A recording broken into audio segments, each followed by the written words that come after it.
if perception is non-conceptual and conceptual cognition is conceptual, then that is a point in the direction of a fundamental difference between perception and cognition. Another one, maybe a little surprising, is robot vision.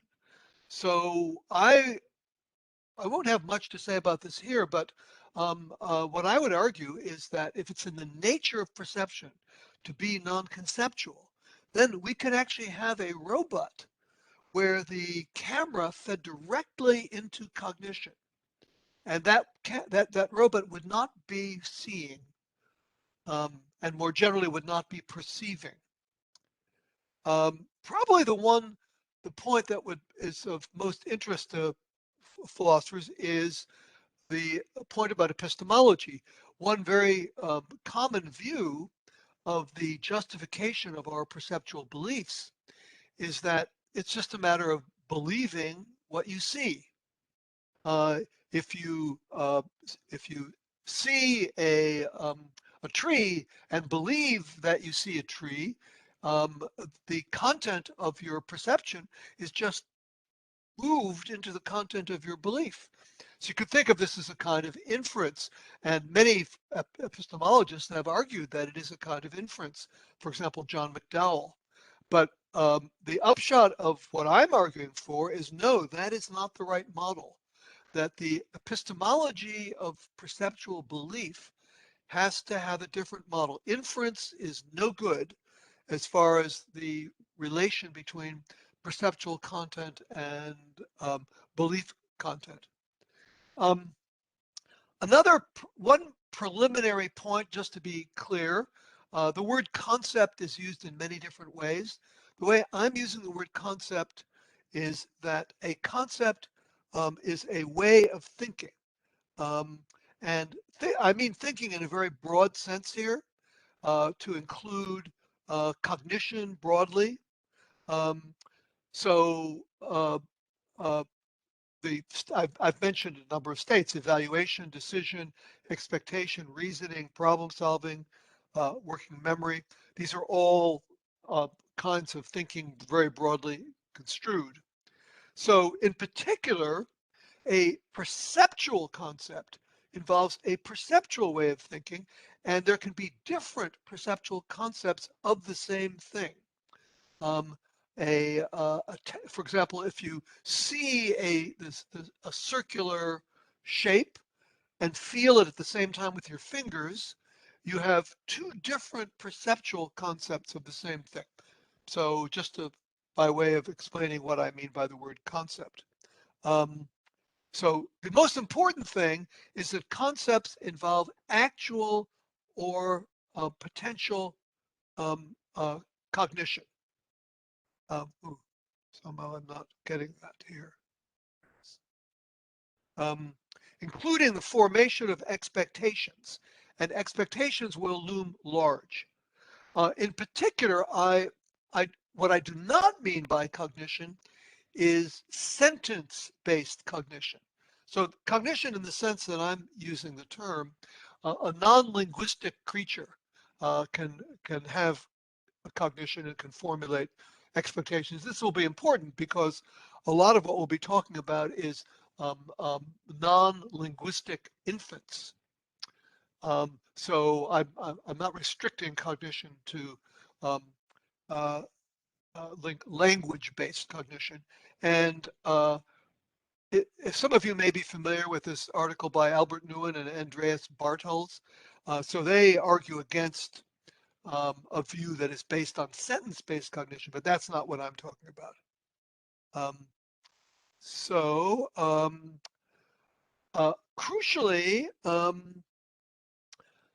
the use of the word concept in cognitive science is very linked to working memory.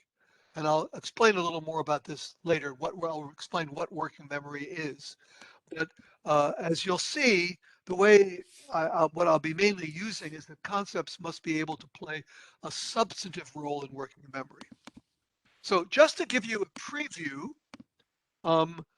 so here's what my argument is going to be about. This is going to be based on studies of the color perception and color cognition of infants. And so I will be distinguishing between three stages of infant color perception and color cognition. Between 4 to 6 months, babies get color perception. They can perceive colors at a more or less adult level. By 11 to 12 months, they have color concepts as diagnosed by a role in reasoning, especially using working memory. And then by about 3 years old, they have linguistic color concepts. So there's a 2-year period before they develop the language of color, when they have some element of color conceptual abilities. So here's another way of diagramming it. This is 4 months, a 4-month-old baby. That's when they're getting color perception. They get color perception.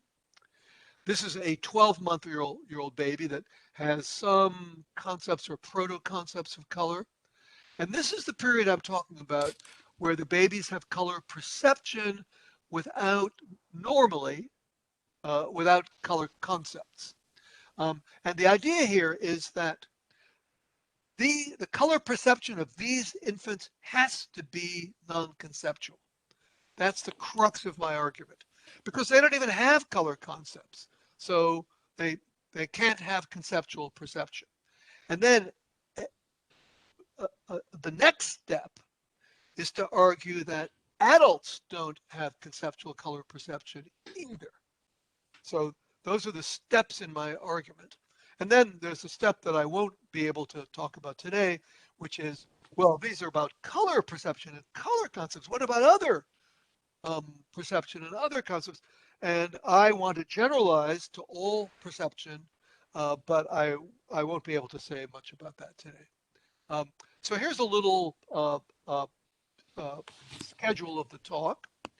I'm going to start with infants between 6 and 11 months, showing that they have what is called categorical perception of colors.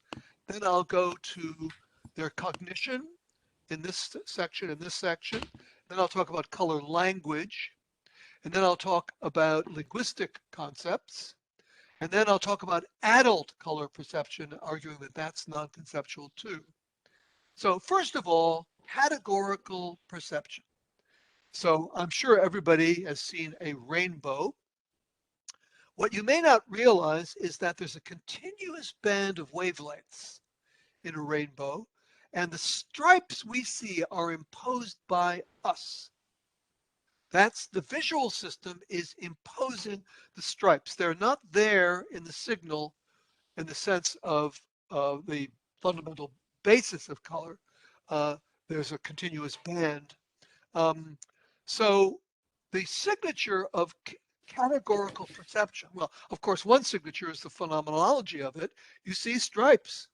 But a second feature, more experimental, is that you're faster and more accurate in discrimination between categories than within categories. You're faster and more accurate in distinguishing red from yellow than you are from distinguishing two shades of red, which seems fairly intuitive.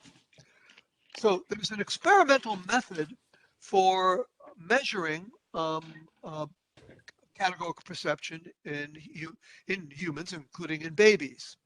It's non-linguistic. And I'm going to be using the work of Anna Franklin, who is a developmental psychologist at Sussex University. And she is a lot of the work I'll be talking about, especially the categorical perception, is her work. So one extremely simple paradigm she uses is you show the infant a uniform screen with a disk of a different color. If the baby sees that as a different color, the baby will move its eyes to that disk.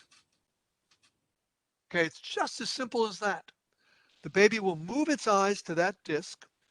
And here's the interesting thing. The baby will move its eyes faster if the background and the disk are from different color categories. allowing us to quantify the infant color categories.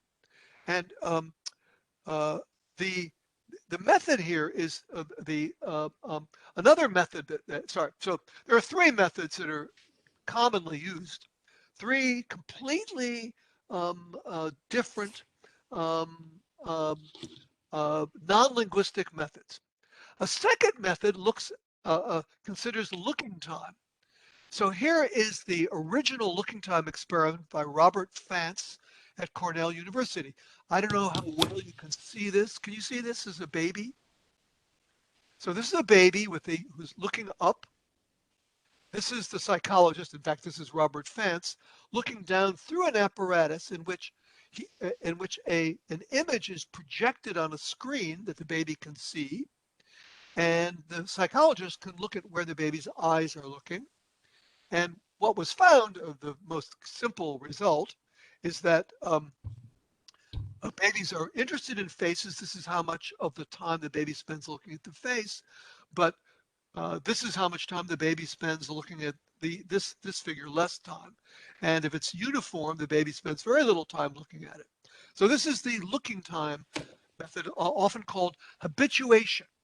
And I'll explain in a minute.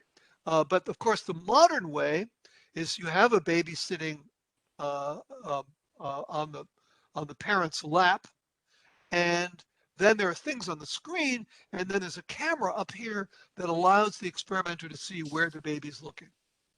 So here is a standard technique for measuring color categories in infants. You show the same pair of colors on the left of the screen and the right of the screen again and again and again. And what you find is, okay, so somebody has their mic on and there's noise. So I don't know what that deal is there. Um, okay, well, it stopped anyway. Um, so the baby, when you sees the same color again and again, the baby stops looking at the screen and looks at maybe its feet or some other thing in the room. Then if another color comes up that is a color that the baby sees as a different color, the baby will look to the side where that color is. And if it changes sides, the baby will look to the other side. And you can use looking time as a way of seeing which col which colors are in different categories. The more time the baby spends looking at this, the more likely it is that this and this are two different color categories. So that's the method. And here is the result. Oops, if I can find it here.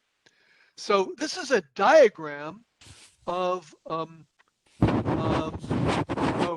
so yeah, Vincent has mentioned in the chat that somebody has their microphone on, and it's can we see who it is? Oh, you know what it is? It's the room that everybody's in, the table that everybody's in. So I'm afraid that when you shuffle papers in that room, we hear it on our audio very loudly. So it'd be good if people didn't shuffle papers. It's not from here. It's not from here. Oh, or maybe it's the co-host. Because we have the microphone closed, so it's not from here. Oh, it's not from there. Okay. So, well, I don't know. Is it Michele Lubrano? Because your microphone may be on. Well, I don't know. Anyway, it stopped, so no problem. Okay, just to quickly go through this diagram. This is the lines indicate same color category. The gaps indicate different. So this is infant color categories. So for infants, this and this are two different color categories. And you can see from this diagram that infants have 5 color categories. So this is 1, this is 2, this is 3, this is 4, and actually this only shows 4 color categories. I guess they're counting this as a division where these dashed lines. Maybe that's a somewhat indistinct color category. And this is true all over the world. So they've looked at infants everywhere. And what they, you know, if you look at their work, there's many diagrams of it. And this is the infant color category divisions. And English corresponds fairly well to 3 of those divisions, but some other languages don't correspond at all well. And if you're interested, you can look at this. It's quite interesting, um, uh, quite interesting work. Um, so they've so Franklin's lab has found that 4 of the 5 color infant categories derive from the opponent structure of early vision. I won't explain what that is because it's not really that important. They use these light arrays on the kid's head and they can explain the categories that way, but that's, you know, just by the by. So here are the, just to summarize, um, there's one thing here I haven't mentioned. Um, so uh, 6 to 11-month-old infants, they have nearly adult level color discrimination. They move their eyes to what they see as a different color. They're bored by the same color. They look to the side with a new color. And another point that I haven't mentioned is the oddball effect. If you show them same color, same color, same color, and then a different color, you get a big brain response that shows that they see it as different. Okay, so now we're going on to the fact that infants 6 to 11 months do not normally notice color. So just to remind you, this is the period we're talking about, the 6 to 11 months. They don't normally notice color. And here is a diagram of a famous experiment in which by Wilcox, 1999. And this is an experiment on what's called the tunnel effect. You have a barrier, a narrow barrier only wide enough for an object. The object rolls up to the screen. It's partially occluded, it's completely occluded, and then an object of a different color comes out the other side. Oh, and they're all held by a glove. And what adults see here, and adult monkeys too, I can explain if anybody wants to know how this works.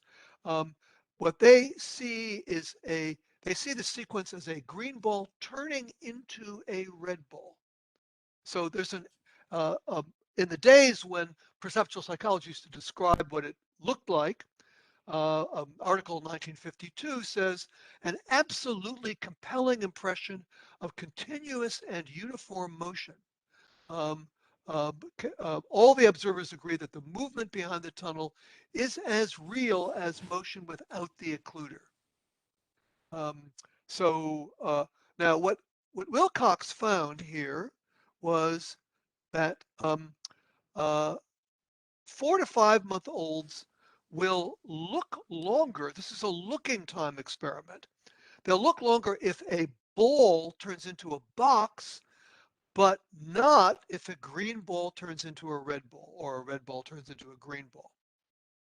At 7.5 months, they will look longer if, say, a square turns into a circle, or if a duck turns into a truck, but still not if a green ball turns into a red ball. It isn't until 11.5 months that they use all 3. So this is an indication, one of many indications, that children under 1 year old do not notice color. Now, anybody who's had a child and noticed their failure before 1 year old to notice color, parents very often notice this. I should say, by the way, that children, okay, so we have this noise again. So Michele Lubrano, your microphone is on. Ned, are we sure that it's not you? Like that when you're moving, there is something that you're moving? Because you're the only one who is. No, there's no problem with my microphone and no problem with other microphone. Just a participant that sometimes open the microphone, but now the problem is solved. Oh, okay, no problem. All right. Okay, so the point here is that this is an experiment that shows that 6 to 11 months old do not normally notice color. That's the basic idea here. They don't normally notice color, but they do normally see colors. So that's what's important, is that they normally see colors. So I take this as evidence that they don't have concepts of color. I'll give you better evidence in a minute, but this is some evidence. Now, immediately you might have an objection. Maybe they have a concept of color as a temporary property of things. Now, there's actual evidence against this. So here is an experiment in which they showed infants normally colored faces, fruits and vegetables that have a standard color, like the yellow banana, and flowers that have no standard color. And what they found was that the infants preferred to look at the normal colors here, but not for the flowers. So suggesting that they do have a sense of the persisting colors of objects and don't conceive of color as just a completely transitory thing. There are experiments that I won't go into um, um, showing that this probably is a result of associations within the visual system. Um, but I can mention that in the question period. Now you might wonder, well, maybe the infants have some kind of a concept or a proto-concept of color, and there actually is experimental evidence that might look like it is evidence for this. So here is the evidence that comes from this very same experiment. So I don't know if you can see this. This is a green thing and a red thing. This is a green cup and a red cup. And what the experimenter is doing is showing the baby the use of a green cup in pounding something into a board and the use of a red cup in pouring. So here's a little bit bigger. So this is giving different colors different functions. And when you do this, then the infants will look longer as at the red ball changing into a green ball. If you do 3 rounds of training, even the 7.5-month-olds look longer. But the key point here is that although well, I won't go into this about the training transferring. The key point here is that training can lead to these younger infants noticing color, but it does not follow that before the training that they have concepts. Maybe they have some kind of concept or proto-concept with the training, but I'm talking about infants that have not had the training.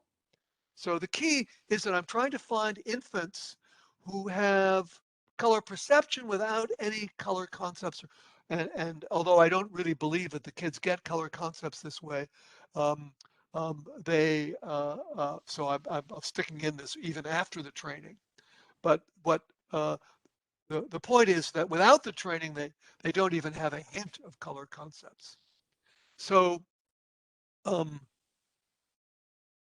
just to summarize, the fact that infants under 11-month-olds can be trained to notice color does not show that they normally, I'm talking about normal color perception and cognition, that is without training, that they notice color.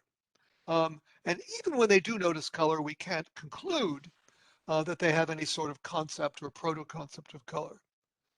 So this may lead you to wonder, well, what would show that they have a concept or a proto-concept of color? So here is an experiment that, if it came out a different way, would, I think, show at least a proto-concept of color. So this is Jean-Remy Hochmann, and what he did was he had a screen on the left and the right. This is a center that they hope that the infant will look at.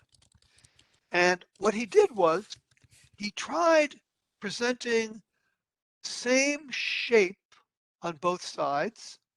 So they could both be discs or they could both be triangles. And he varied whether the shape was the same or different. But when there was the same shape, then an exciting thing happened on one side or the other. The exciting thing would be like a jumping frog that twirls and makes an interesting noise. So children, 12-month-old children learned that when there was the same shape, there would be an interesting thing on a particular side. And they showed that by looking at that side. Okay, so they were able to learn a rule, same shape predicts something on, as it might be the left. Of course, he varied that from left Ned, to right. Ned, Yeah. there is a question. Oh yeah, go ahead. By Christina. Christina, Okay. question for Yeah, yeah. Hi, sorry. I was wondering that you only discuss color perception, but I was wondering whether the experiments are about individuation of objects and integration of features, because some of the experiments seem to be about what they use for individuating concepts. So even if they see color, they might not use the color to individuate object, but the seeing an object, seeing color, and who you individuate the object might be two different questions. Yeah, so this isn't really about individuating objects. Well, I see what you're saying. So the idea is that really what you're saying is that when a red ball turns into a green ball, to them it looks like it's the same object, but some temporary property has changed. So the thing about this experiment is this actually is relevant to this, because whether the properties are temporary or not, if same shape predicts something, they can learn the rule, but they can't learn the rule if it's same color. And that is independent of whether the color individuates the object. This experiment shows they do not have the ability to use same color to predict something. They can't use same color to formulate an expectation. So this experiment actually speaks to the worry you have. Whether they are conceiving of colors as a temporary property of things or not, they cannot use same color. Whether they think of color as individuating or not, they cannot use same color. So is it clear why this one speaks to the concern you have? Christina? So I am still wondering that there may be more options, but because that might be again a different question. The sameness of color and the distinctness of color might be a different things. But okay, so you're suggesting even though they can't use same color to predict something, they might still have some concept of color that comes in individuating objects or not? Is that the idea? so the idea is when the so just very quickly, I don't want to speak too long. So what happens if they only can do one thing and not more than one thing? And if they only can do one thing, good. So sorry, good yeah. point. Okay, so let me explain my methodology here. What the methodology is showing that they have color perception using discrimination, habituation, oddball effect. And then also showing that no matter how you try to get them to use color concepts, they don't do it. So your suggestion is, well, maybe they have one deployment of color concepts, but not another. The problem is they don't have any deployment of color concepts. They can't do anything using color to think. Their thinking and reasoning just never uses color. So now it's so the form of argument is a little. You could caricature it as moving from absence of evidence to evidence of absence.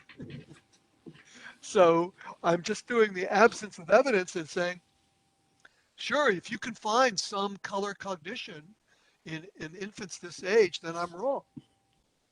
But I've looked throughout this literature. I cannot find any use of color concepts or color cognition in infants under 11 and a half months of age in normal circumstances. You can train them to use it earlier, but in normal, but the training is very difficult and takes a lot of training so it just looks like infants below 11 and a half months never use color in cognition. Now you could maybe find some way that they do, and then I'd be shown to be wrong. But so far anyway, it looks like the evidence is that they don't. Okay. All right. So again, what this experiment shows is that even if color were a temporary property of things, same color at a time can predict something interesting, but it doesn't. One thing to notice about this is that this task makes a much larger demand than the tunnel effect because it requires working memory. And I'll say a little more now about working memory because it's very important when you're thinking about cognition. So this is a textbook picture. This is a brain, and this is the back of the head. This is the front of the head. So the cognitive areas are in the front, the prefrontal cortex, and perceptual areas, including vision, maybe not smell, are virtually entirely in the back of the head and this temporal lobe, but do not include, at least most people think, do not include the prefrontal cortex. And it's generally thought that what happens in working memory is that thought states control perceptual states. So, for example, if you are trying to remember a symbolic formula, like P and if P then Q to deduce Q, you have to maintain those in working memory. And here's another textbook diagram that shows the frontal working memory buffer controlling different kinds of perceptual representations. All right, so I'm going to show you the experiment I showed you before about the same color does require working memory because you have to store those things in working memory. But I'll show you some others that more visibly require working memory. So this is an experiment, Tremblay, Leslie, and Hall 2000. And the way this experiment works is you have a screen, an object comes out and goes back, say a disk, and then another object comes out and goes back, like a triangle. And then the screen goes up, and there can be two objects that do not correspond to these two objects. And the result is that under 12 months, they're surprised by a change in shape, but not by a change in color. If you have a green disc go out and then a red disc go out, and then you have two green discs, they're not surprised. So again, it's a failure to use color information in formulating expectations. So this is a cognitive process where they fail to use color, but they can use shape. So that's the key point here, is okay, so here's another paradigm. You have a screen, and you have an object of one type, like a truck, go out and go back. And then another object, like an animal, go out and go back. And then the question is whether there are, when the screen goes up, whether there are two objects or one object. And the result is that they're surprised when there's one object in this experiment, but not when there's color, when this is one color and this is another color. So they formulate expectations about the number of things. This is different from the previous one where it isn't about number. They formulate expectations about number months earlier than they can use color. So here is just a diagram of this. One color, another color, and when the screen goes down, under 12 months, they don't expect two things. So that's the result. So this is a set of experiments in which it appears that there are no color concepts in working memory. No color representations in working memory, and hence no color concepts. And notice that this does not require working memory. All you need to do is to maintain a perceptual representation of this when it's going behind the screen. And we have reason to think that that does not involve working memory. So moving on to color language. So I'm running short of time. What time do we start? Elvira? Started 5:10, something like that, 5:07. So Okay, so I'll try to get I'll try to wrap up. So at least in 1980, when Mabel Rice did her work, children in the U.S. Only learned their four basic color words: red, green, blue, and yellow by 3 years, 3 months of age. So this is 2 years later than the period that I'm talking about. So Rice did a teaching experiment. She took a group of 2 to 3-year-olds who didn't know any color words, taught them the difference between red and green. For these children, it took over 1,000 trials over several weeks to learn the difference between the word red and the word green. So this is by way of just telling you how hard it is to teach kids about color. And here is a 19th century description of this by Charles Darwin. He says, "I attended carefully to the mental development of my young children, and with 2, or as I believe 3 of them, soon after they had come to the age when they knew the names of all common objects, I was startled by observing that they seemed quite incapable of affixing the right names to the colors in colored engravings, although I tried repeatedly to teach them. I distinctly remember declaring that they were color blind." So parents often, or at least used to often, think that their children were color blind because their color cognition was so poor.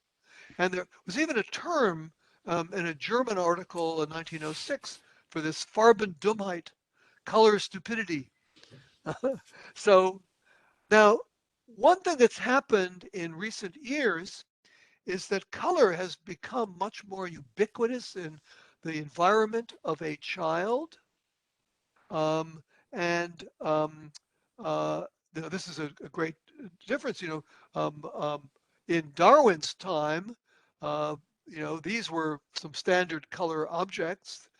He mentions engravings, and what's happened is that color language has begun to come in earlier. At the turn of the 20th century, IQ tests in the U.S. Suggested that children did not learn the 4 basic color words until age 7. In 1980, when Mabel Rice was doing her work, it was 3 years, 3 months, and some recent work by Dave Barner suggests it's even earlier now. Okay, let me move now to color categories and linguistic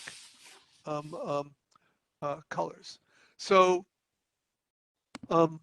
color, so these are the 3 ages. This is the key age. This is color perception, linguistic color concepts, and this is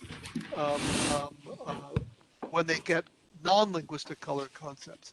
So, but you might wonder, why aren't color categories a kind of concept? And the answer is they don't have a role in working memory. So the idea is that whatever you call this difference, even if you don't like to call these color concepts, it's differences of fundamental importance. It's the difference between whether you can notice color and whether it can play a role in working memory. So moving now to adult color perception. This is a much more, so the stuff that I've said so far, I'm pretty sure of.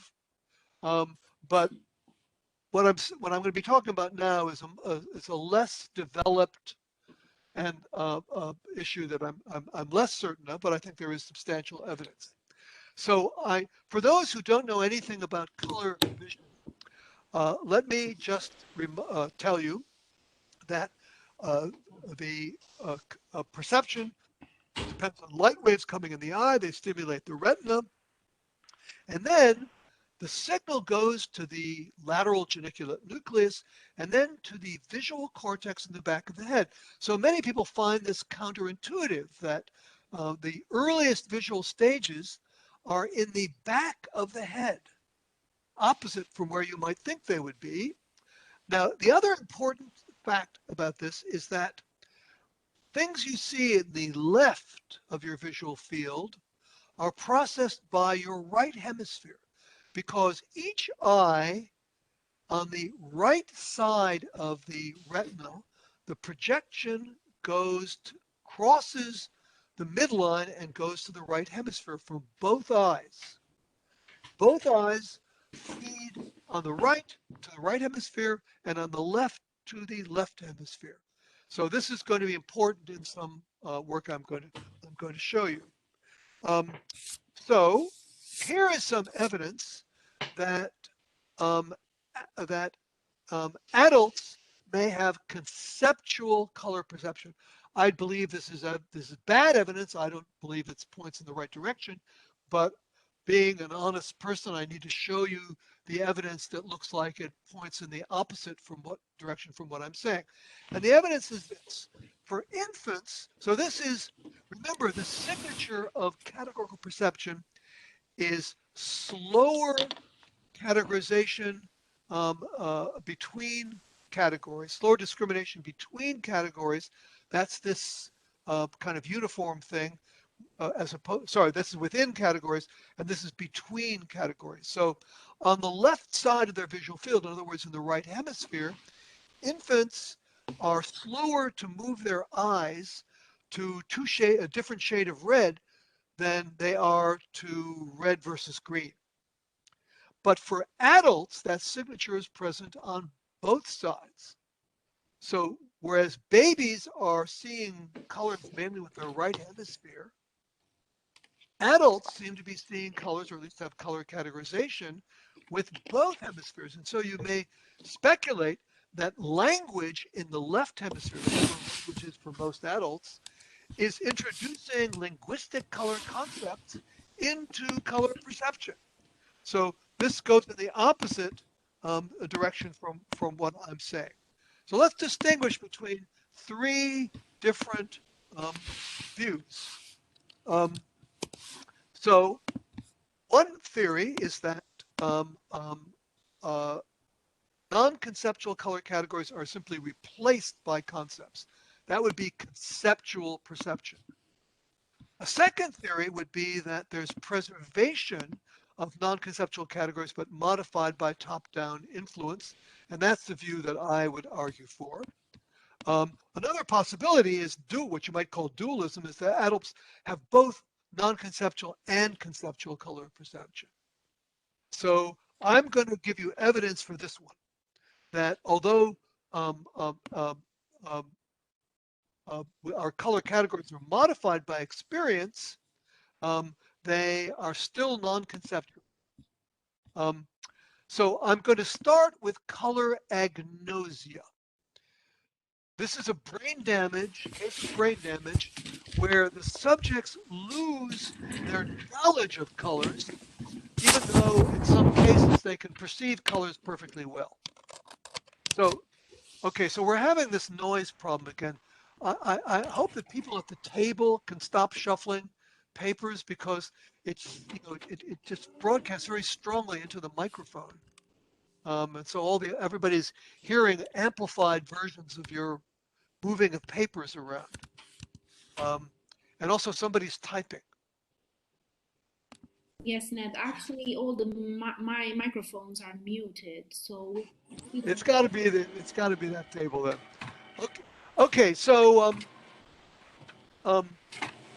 maybe the thing to do, Elvira, you're the host, is to mute the table until somebody has a question.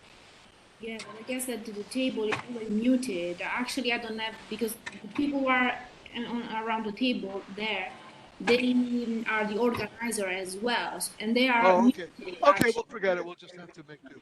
Okay, so color exposure.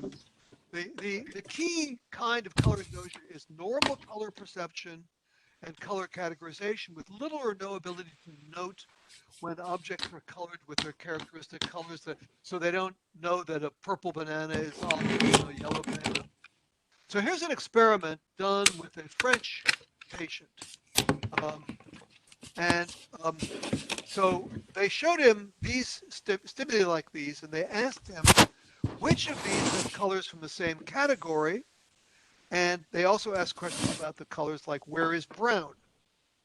And what they found was quite interesting, was that categorization did not predict naming, and naming did not predict categorization. So this suggests that that categorization of the sort introduced by language is not involved in the visual categorization, the kind that's involved when you ask whether these are colors from the same category. And that's what the experimenters conclude. They say this result challenges the hypothesis that adult color categorization and color naming depend on the same set of neural processes.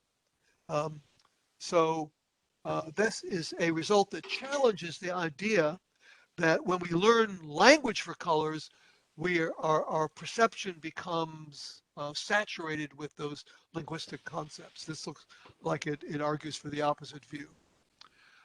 Here is another experiment done quite recently, the 2021. And this is a scanning experiment. They presented gratings of different colors chosen from a color wheel. And the subjects saw these tilted gratings. They could be different colors, but also different tilts. And then there was a blank.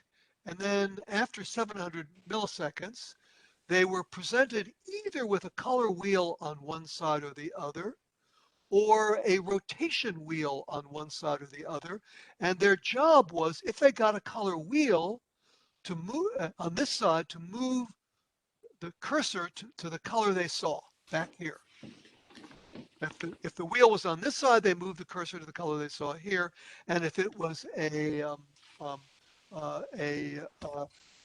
orientation stimulus, they would check the orientation. And then the brain scanner was going on. It's an EEG brain scanner the whole time. And this is the result. So this is the head from the top. This is the nose. These are the ears.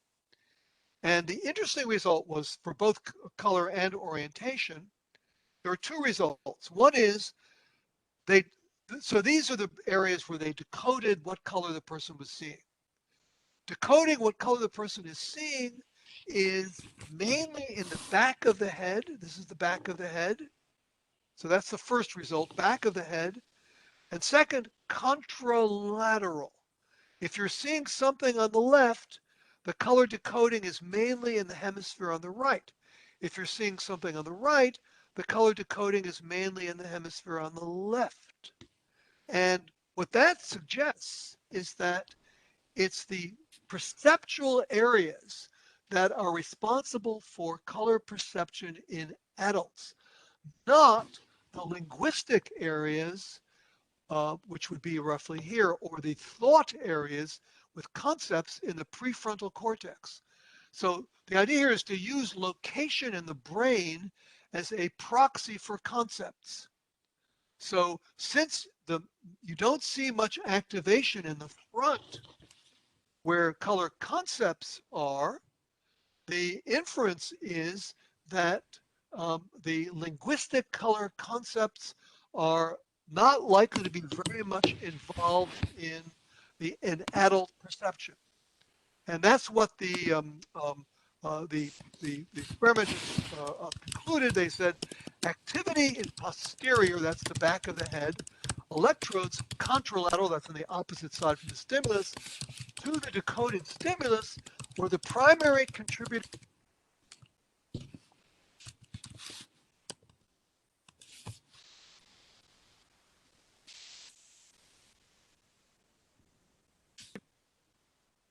Oh, somebody got muted. Yeah, when your microphone was muted, also this noise was muted. Oh, so you think the noise is me? But I'm not doing anything on the table. Microphone in another room because that's the Okay, so maybe I'm the noisemaker. yeah, that's the All right. Well, what can I do about that? I'll try not to. It's probably got another laptop open. I beg your pardon? If there is another laptop open somewhere else, because the No, I don't think the noise is me because I'm wearing a headset.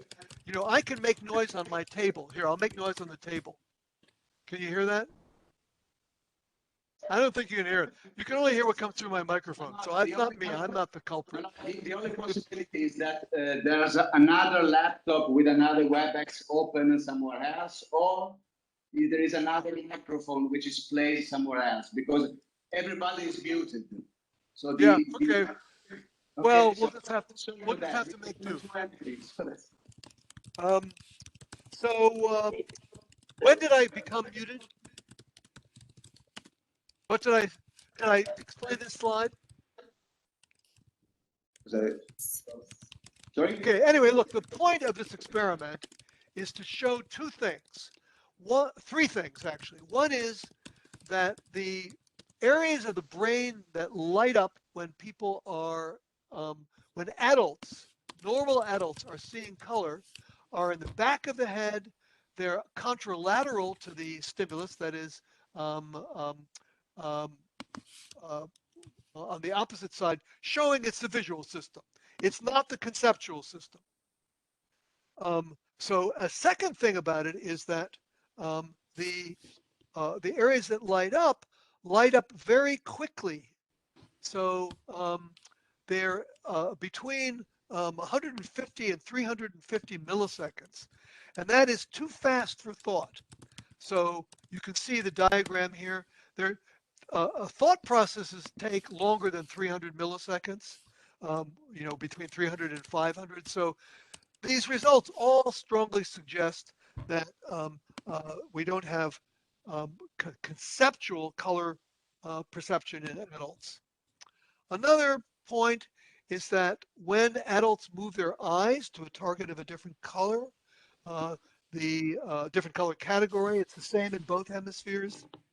There's not an advantage for the left hemisphere, as would be predicted by verbal concepts. And presumably the conceptual processing in the left would take extra time, and it doesn't take extra time. So these are all items of evidence for this option and against these two options. So I conclude that we have real evidence that non-conceptual categorical perception is preserved in adult color vision, and that it's not conceptual. So just to summarize, 6 to 11-month-old infants have color perception without color concepts. There's some evidence that not conclusive evidence, but some evidence that adult color perception does not involve an extra conceptual representation. So that's what I wanted to show. Now I have to confess that there's a key point here that I would like to show that I have not argued for here. And that is, we make a distinction between low-level perception and high-level perception. So low-level perception, color, shapes, textures, motion. High-level perception are like faces and causation and stuff like that. And none of this shows that high-level perception is non-conceptual. I would argue for that, but I haven't argued for it here. So really what I've argued for is limited to the low level. So the summary is then that infants can see colors at nearly adult levels at 4 to 6 months. They perceptually categorize colors. They can use shape, size, and kind information in forming expectations and as inputs to rules, as in the Hochmann experiment, at least 6 months earlier than they can use color information. 2 years later, they don't know the 4 basic color words, and many children don't seem to know what color talk is about. And substantial reasoning with color seems to happen at the same time as learning color words. So anyway, the upshot is that 6 to 11-month-old infants have color perception without color concepts. Now, at the beginning, I asked, why is that important? And I'm just going to remind you why it is important. It's important to the architecture of the mind. It's important to the question of how we will think about robots, how we should think about robots. And it's important to epistemology, whether you can take the most basic point in the epistemology of color perception to be believing what we see. And that's the end.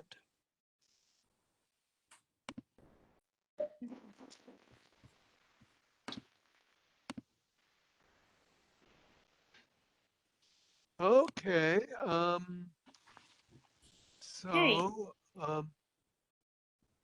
Great. We will solve one day the mystery of the typing of the computer, maybe. Who's typing right now? We don't know, maybe a ghost or I don't know. By the way, we can start with the questions. So yeah. Alberto Rostolini has the first question. Please, Alberto. Thanks a lot, Ned. That was very inspiring. I must confess that I basically agree with you. So my question is just a question as to whether what you said, especially what you said in the end, might be compatible with what Fiona McPherson maintains as far as her ideas concerning, on the one hand, the weak cognitive penetration, and on the other hand, the model of cognitive penetration light are concerned. For it seems to me that what you said in the end is that if there is, at least for adult perception, there is something like a top-down process, this at most involves the phenomenal character of one's experience, but not, of course, the content of one's experience. This is what Fiona calls the weak kind of cognitive penetration. And on the other hand, this sort of penetration or cognitive penetration is just, so to speak, not mandatory. For you can have, according to her, another perception sharing the very same phenomenal character as the perception that has been penetrated, but it is basically a bottom-up phenomenon. That is, there might be cases in which one and the same kind of experience, as far as its character is concerned, may be both influenced top-down, but also caused by bottom-up phenomena. I have in mind, for instance, that example in which you have a crossing of white lines that are put in between 4 black squares, and you have the impression of seeing at the crossing something like a gray disk. And this phenomenon may be both top-down and bottom-up, in the sense that if somebody asks you, do you see something gray in it? You can see something that you can also see completely independently because of the kind of grouping phenomena that are involved there. Yeah, I agree about that kind of case, that we have both top-down and bottom-up. Now, importantly, the kind of effect, the top-down effect I'm talking about, is not what I would call cognitive penetration at all. It's because it's modification over time. So the fact that different language groups have different color categories, as investigated by Anna Franklin, does not show what most people would call cognitive penetration of color perception, because it's a change over time. You know, Fodor and Polyushin were quite clear on this, that they didn't count changes over time as cognitive penetration. So to count as cognitive penetration, it has to be at the time of perception. So, but I do agree with you and with Fiona that there is plenty of real cognitive penetration of color vision, and all vision. I think is especially true when there is an so-called ambiguous stimulus, a stimulus that you could categorize either one of two ways. And then, a cognitive hint can move you in one direction or another. And I would say that that affects both the phenomenology and the content. So I would count that as strong cognitive penetration. So I think that I didn't talk about that in my talk, but there are certainly plenty of cases of ambiguous stimuli where cognition affects both the phenomenology and the content. So I'm pro cognitive penetration in that sense. Okay, thank you. I would say that in the case of ambiguous stimuli, as in the case of ambiguous perception, such as duck rabbit or other similar cases, even there, the content remains non-conceptual, and of course different content as far as the shift is concerned. But that would be I agree. discussion for another I agree with that. I agree that the content is still non-conceptual, but I think it's a change of content, including even the simplest case is the Necker cube, where you change which surfaces are represented. It's non-conceptual content, but it can change by a cognitive thing. Okay, so I have a question myself, which somehow connects to what you were just introducing at the end of the talk, namely the relationship between low-level properties and high-level properties. So I was thinking that so somehow seems to be obvious that the low-level properties are perceivable without the employment of concepts, and the fact that we use concepts when we need to name colors. And I always thought that the point was showing that the high-level properties, such as being a chair, being a certain kind. So the problem was showing that in these specific cases, we do not employ concepts and we are still within the realm of perception. So I was wondering why instead you wanted to focus on something which seems to be somehow obvious, namely the fact that the low-level properties are perceivable and we only employ concepts when we need to name colors. Yeah. Okay, so I agree that we have both color, we have color perception, non-conceptual color perception, and color conception when we name colors. So we're certainly on the same page there. But why am I talking about this rather than the perception of chairs or I don't know, screens or windows? Well, okay, I don't think we perceptually represent chairs, or perceptually represent screens, or perceptually represent, printers. I don't think the perceptual system has those representations. I think there are some high-level, genuinely perceptual representations. And this has been much explored. I believe that face representations are high-level and genuinely perceptual.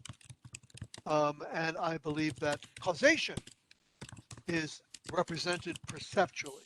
But it takes an experiment to show that. So what you need to do, for example, is to do an adaptation experiment. So everybody is familiar with the fact that if you look at a red thing, keep looking at it, then you'll see a green after image.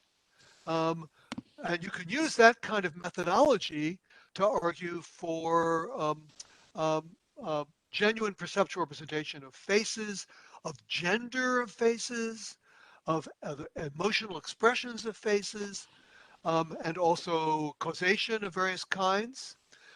But as far as I know, it does not apply to chairs or perception of chairs or tables.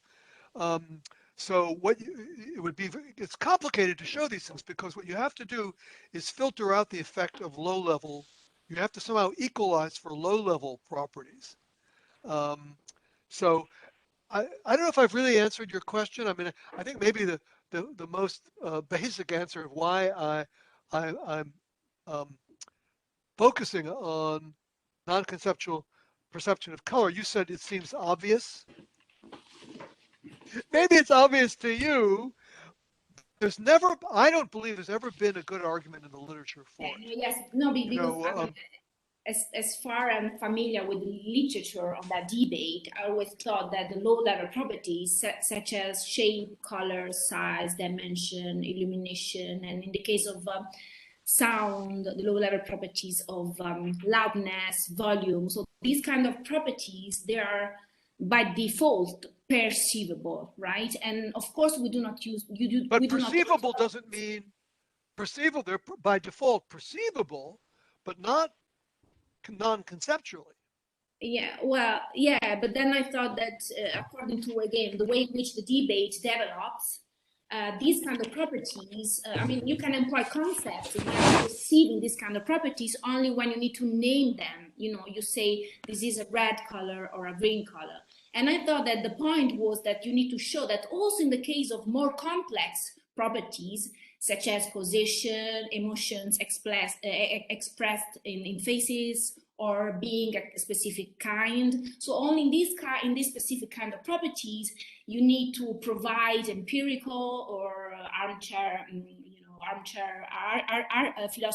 philosophical arguments in order to show that these properties are perceivable and non-conceptual. This is at least the way in which I understood the debate between the low-level and high-level perception. Okay, so I agree with part of what your view is, but I think, you know, you are underestimating the persistence in philosophy and psychology of the conceptual view of perception as as applying, for example, color. If you look at the work of many epistemologists, like say McDowell, his picture of how we justify our belief that say we're seeing a red thing. The way we justify that is we see it as red. We have a conceptual and propositional perception, and we simply use that content in the belief. It's a very simple kind of inference. See it as red. I see it as red, therefore I believe it is red. And we justify our belief that way.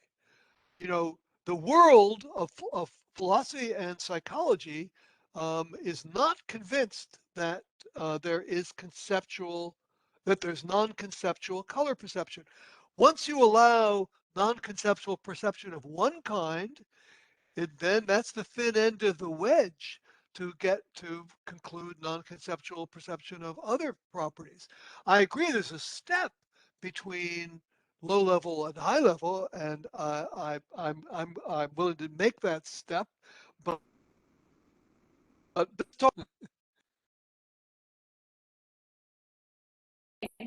thanks. Hongyu is next. Hi, Ned. Thanks very much for a wonderful talk. I think this follows up on the first part of my questions picks up on Elvira's point in a way. So and your answer to in the earlier debate on conceptualism, non-conceptual content, and so on and so forth, in one of the issues was people had many different theories of concepts. Some people aimed high, some people aimed low, and one of the strategies was to push for kind of lower boundary for what concepts might be to sort of make it easier for the conceptualists. I think Sean Kelly, some versions of Peacock, and even sometimes McDowell himself flirted with this kind of thing. But I guess you've responded to that by having a very minimal conception of concept in terms of way of thinking, as it were. So even allowing for things like expectations, perceptual expectations to count as a concept use. Then the question is for the epistemologists like McDowell and people like that, someone from the Pittsburgh camp would presumably not be very impressed by the developmental data, because they would say children are not yet in the space of reasons, and they're just growing into the space of reason. So fine, no problem. And then, so with someone like McDowell, it seems that the debate will be focused on the adult case, as it were. And in the adult case, you make two moves. One is a sort of you show experiments where broadly speaking, perceptual discrimination and the use of perceptual concepts dissociate. Then the other one has to do with the neural networks used in the task, in particular the evidence from decoding studies. And with respect to the dissociation, I guess the response from the other side, or someone who's playing devil's advocate, would be something like this. How does that dissociation show that perceptual expectation is not involved? So in the dissociation case, you're sort of talking about higher level conception of concepts, as it were. So there was much more linguistic. And also in the decoding case, a similar kind of strategy could be used to counter those the interpretation of those experiments as supporting your view, because one might in principle say you could also use the higher visual areas for generating perceptual expectations. So you might not need the conceptual areas. Okay, so let me share my screen again. Let's see. Oh, let's see. I have to do this. Okay, let's see. Okay, so this is this is a scanning experiment. Well, sorry, let me back up. Let me say, first of all, I don't think that McDowell et al. Can just write off the infants. They have to say something about what's going on in the infants. So maybe I think you can say that the infants are not in the space of reasons. Fair enough, but what is required by McDowell about this experiment is they have to deny that the babies are perceiving colors. Okay, if they can perceive colors without color concepts, the supposed fact that they're not in the space of reasons matters not at all. If they're genuinely perceiving, that's non-conceptual perception. So they can't just write that literature off. We have very good reason to believe that children that age have perception, and we know that because perception is a natural kind that fits adults and babies, and the natural kind applies to both of them.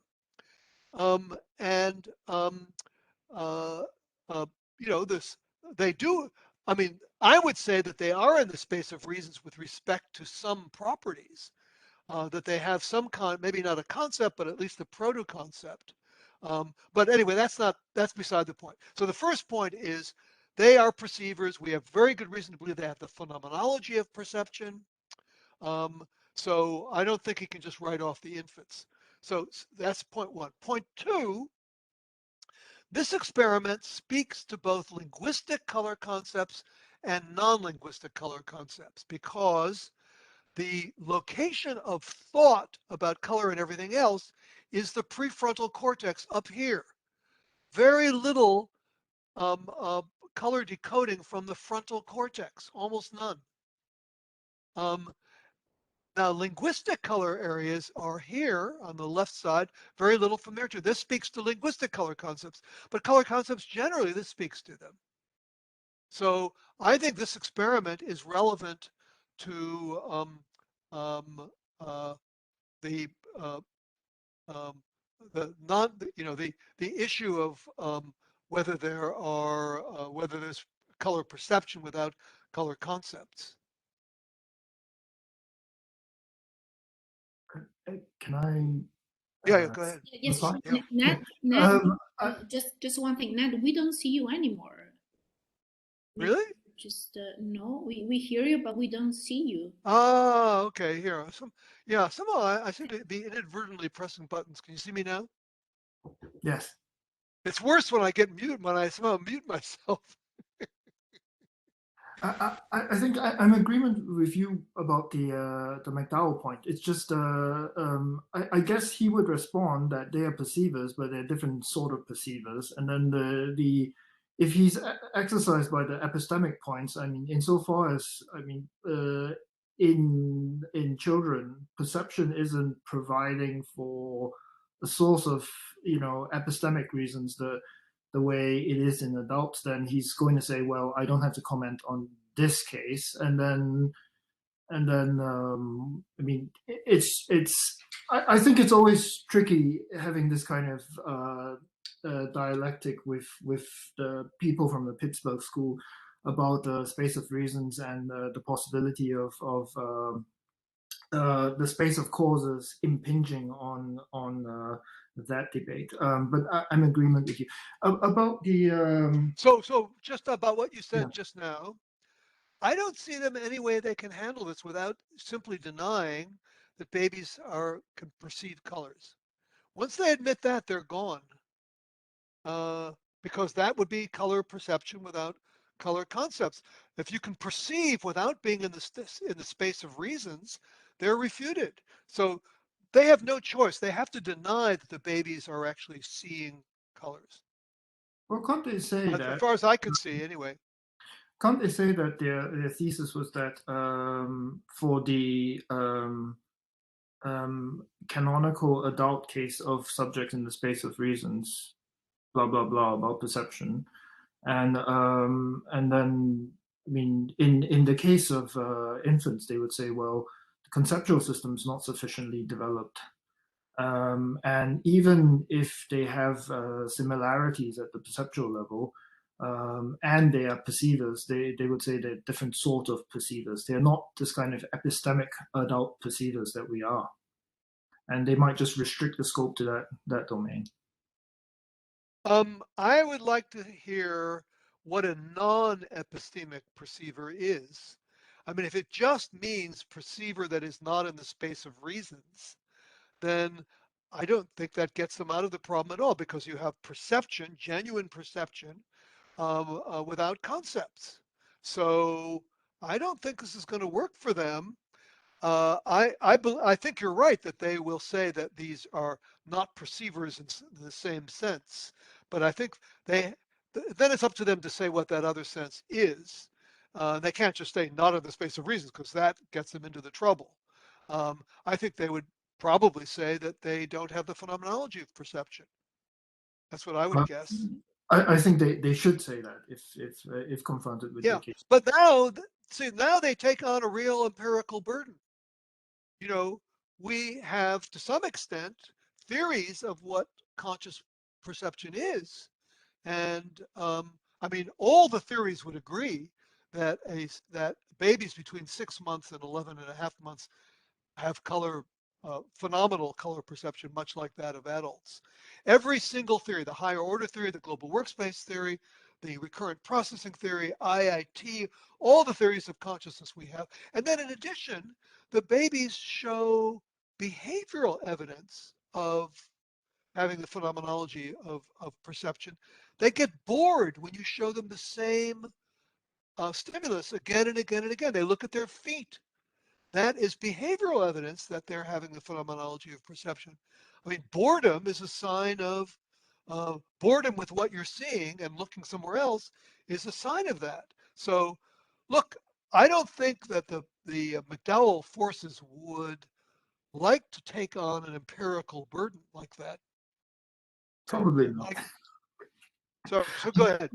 Can I ask about the experiment? Because so my point is that if you're allowing for perceptual expectation to count as concept use, as it were, in the decoding case, what the decoding experiment shows is that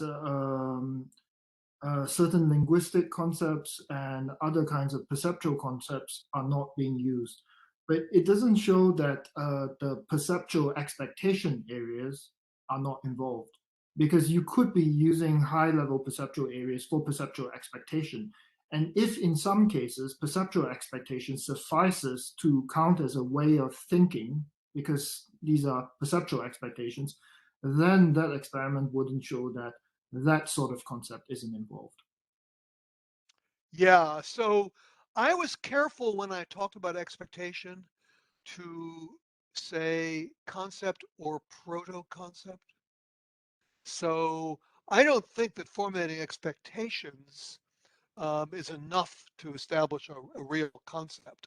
But I was being very conservative, so I said concept or proto-concept. My point in that part of the talk was they don't even have a proto-concept, okay, of color. Maybe they have a proto-concept or a concept of shape or kind, but they don't even have that much of a concept of color. So I agree that the adult data that I showed is not about that kind of proto-concept or of whatever's involved in formulating expectations. It's, as you said, it is about linguistic concepts and more full-fledged concepts that would be represented in the prefrontal cortex. But if that's so, the adult data doesn't support that it's entirely non-conceptual, right? It supports that it's non-conceptual while not mentioning whatever it is that is involved in formulating expectations. So I guess what I would have to say is that the formulation of expectations is not an, okay, so I guess what I think is that the formulation of expectations is a very minimal condition. And I agree with you. We don't, at least as far as I know, we don't know where that is in the brain. What we do know is that it's not is that no working memory is involved in the babies between 6 and 11 and a half months, and that would be in prefrontal cortex. So yeah, so I guess what I would say is that the evidence we have from the behavioral data on babies is that there are no concepts of color of the sort that would involve prefrontal cortex, and they do have expectations of kind and shape, and we don't know whether those are concepts or not. Thanks very much. Okay, Christina, is your turn. Hi, sorry, my camera doesn't work. I tried to do it, but it doesn't work. So actually, I agree with your point that it seemed to start non-conceptual. I am thinking about a dimension which may be added, and that is integration. So in 6 months, and it's very much the same time when your change is happening, babies can integrate internal and external space. And as it was like internal, like what they feel from the inside and what they know from the outside. Like vision would be external, proprioception would be internal. So what's the result which purports that is that in cross-hand cases, you have a problem of knowing which was first or last touched. Children, babies, only have that problem from 6 months, and the explanation is that the internal and the external space is not integrated yet. So I use that integration strategy to show a possibility, which is, so we think about colors, and when we think about colors, then there is a question, what color is used for? Suppose for nothing. We have color perception used for nothing. So I would use Chomsky's idea of island. So that is like an island. It just doesn't speak with anything. It's no integration. That is a super domain-specific color perception. And then when it starts to integrate, then more and more things start to integrate. Like you can use color for individuate object, you can use color for processing advantage from a task, whatever. You can have extremely many different things, or predictions or something. So the idea is that if that is correct, then one question is whether the integration changes the nature of color perception. And there are two options. One is, and you might have something like that in mind sometimes, which is a continuum between conceptual and non-conceptual. So you go from conceptual to non-conceptual and the integration changes. That would be one option. And another option would be that probably when the integration is very strong, then you have both the conceptual and the non-conceptual. But the non-conceptual is radically different from the conceptual and the non-conceptual, because it's like somehow categorically different. And I don't see that these possibilities are ruled out. Was it clear what I? Yeah, I think so. Look, I should say I agree with you that the reason why babies don't have conceptual or even proto-conceptual color perception is color in their, as far as their world goes, color isn't good for anything. Yeah. You know, they don't see much in the way of, functional differences between colors. They don't have to worry about the color of food because they just get fed. Mostly they don't even see the food. Well, maybe at 6 months they do. So yeah, I agree with that part, but I don't agree that that the experiments I presented. I think the experiments I presented are evidence that adult color perception is still non-conceptual. That whatever integration is accomplished between the child and the adult, the perception is still non-conceptual. And I showed 2 items of evidence for that. And one was from the agnosia patient, where at least the naming part of the conceptual system is just unrelated to the categorical color perception. And then the second part was that brain imaging experiment that again suggests non-conceptual color perception in adults. So now you use the word rule out, doesn't rule out. None of these experiments rule anything out.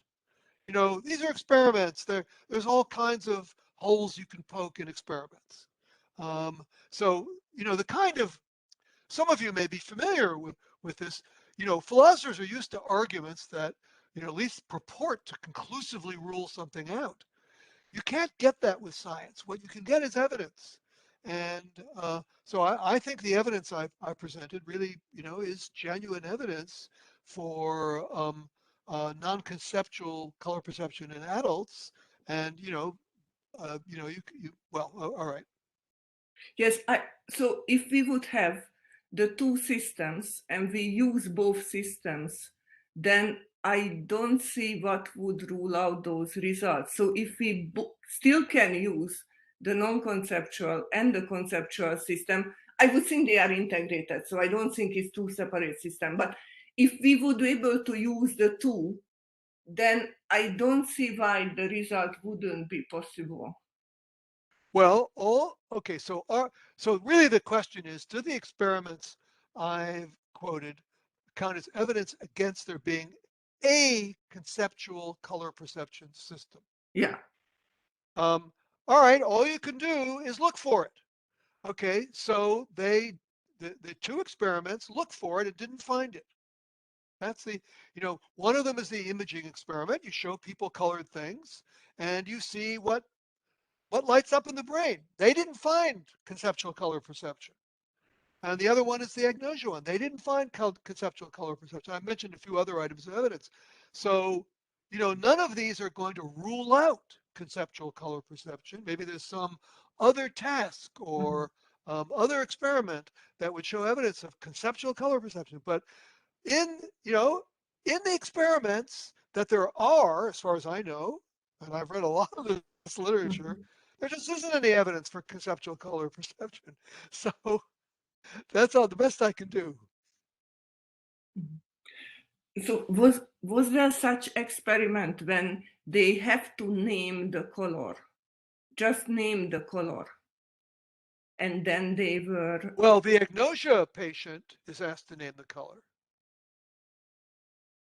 And the important point is his score on naming the color is uncorrelated with his, actually, what, I don't think it was naming the color. I think it was the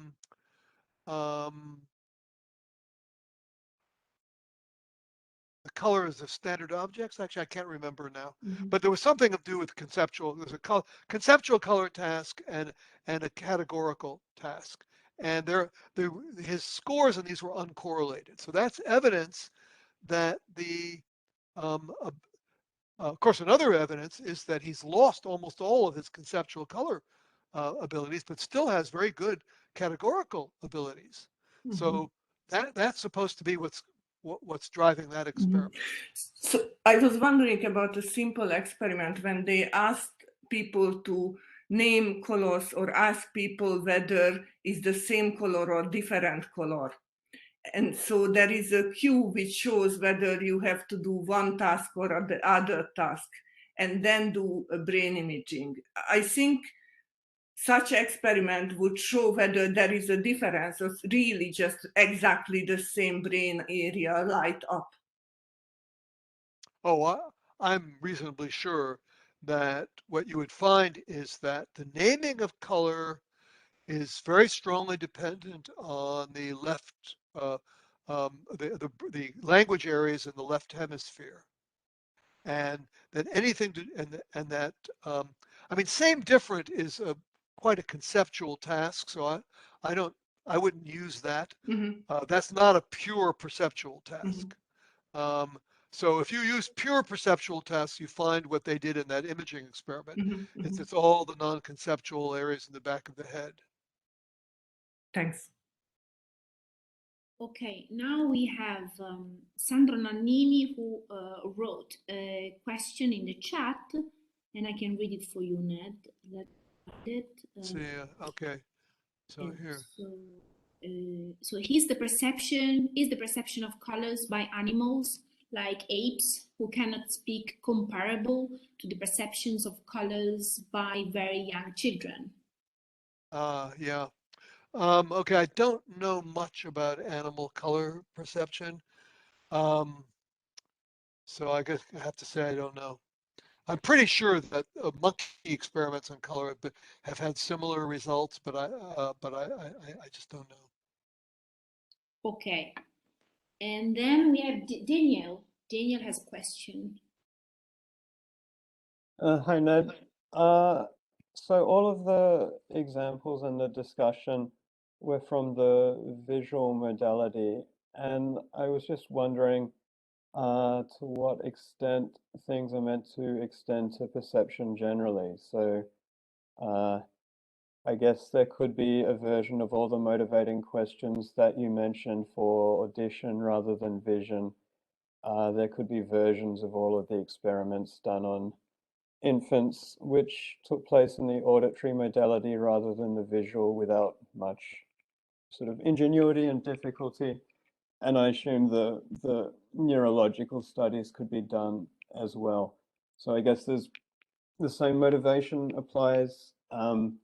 I guess I'm wondering sort of if you're able to say whether the empirical evidence remains largely the same, and also finally, whether your kind of claims are also intended to extend to the other modalities.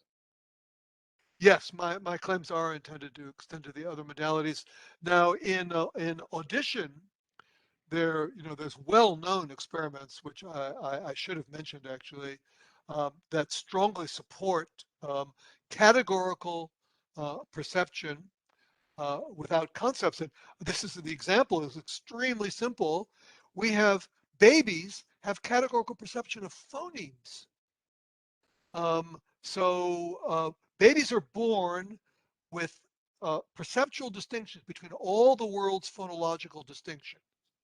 And then, after some exposure to their home language, they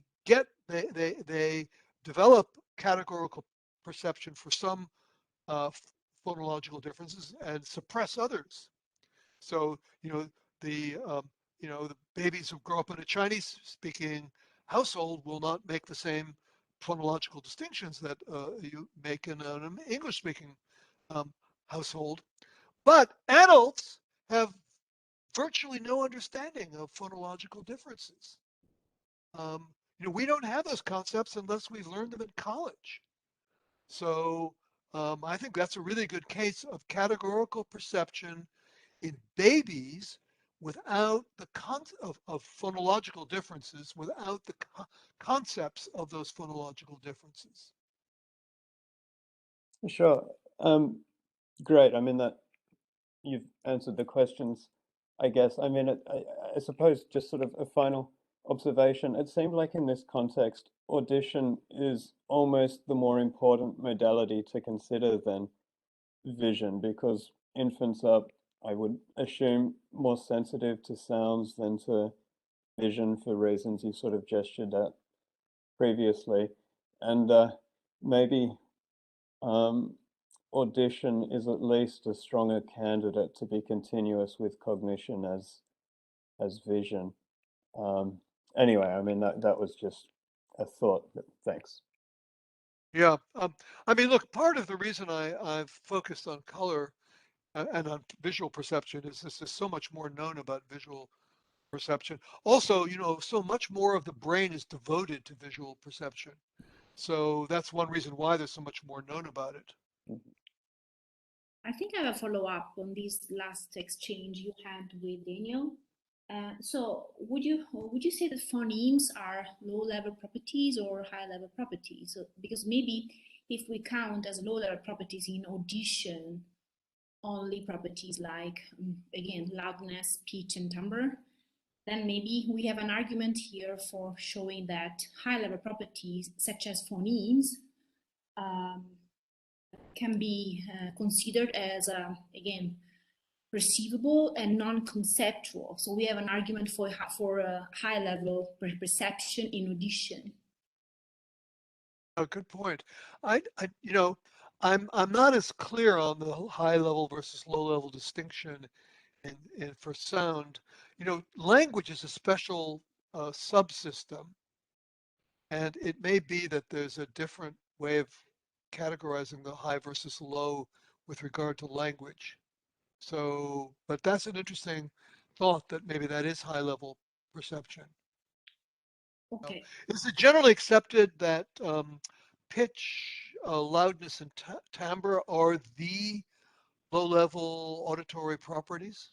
I think so. I mean, this is my opinion, actually. When you say general accepted, meaning what people in the literature think about that.